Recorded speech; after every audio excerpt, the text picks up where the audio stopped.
Hello again everybody and welcome back to the channel. In today's video I'm going to show you how to save money and have a weed-free garden while also producing some of the best plants you've ever had.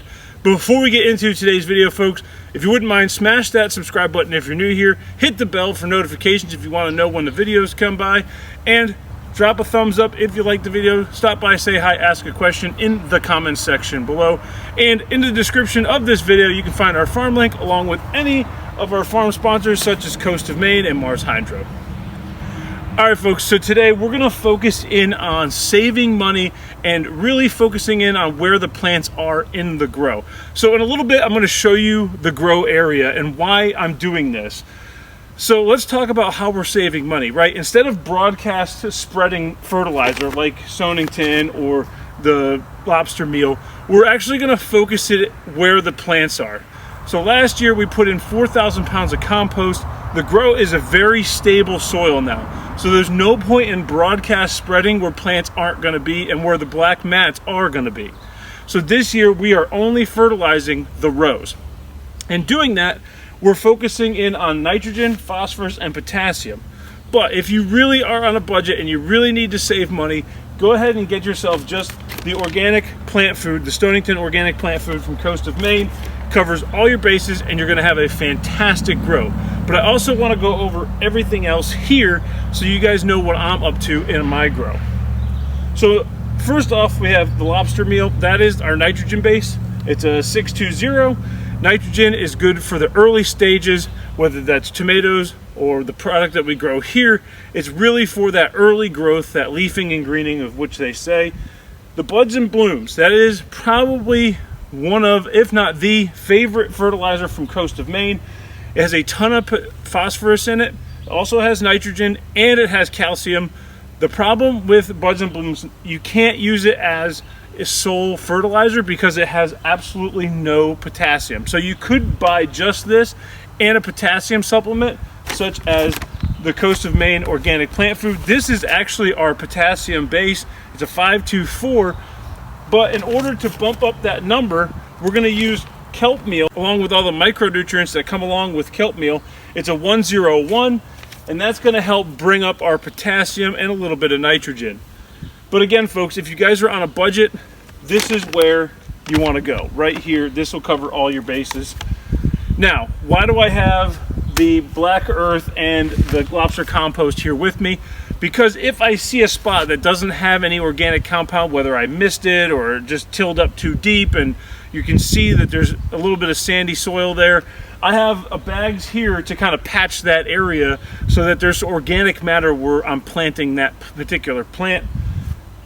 And all of this can be done with a huge garden. So what you guys see here is what I'm going to be using today. So let's go. Let me show you how I'm doing this. And let's get right into the garden. Okay folks, so first thing I'm going to do is I just have a little Folgers can here. And I take this.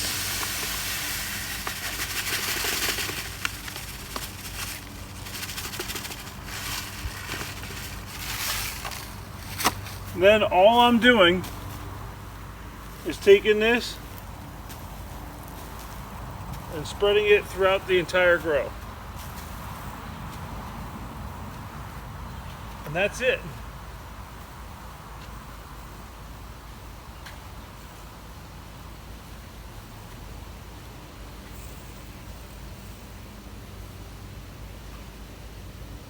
Now, one of the spots down here looks like sandy soil.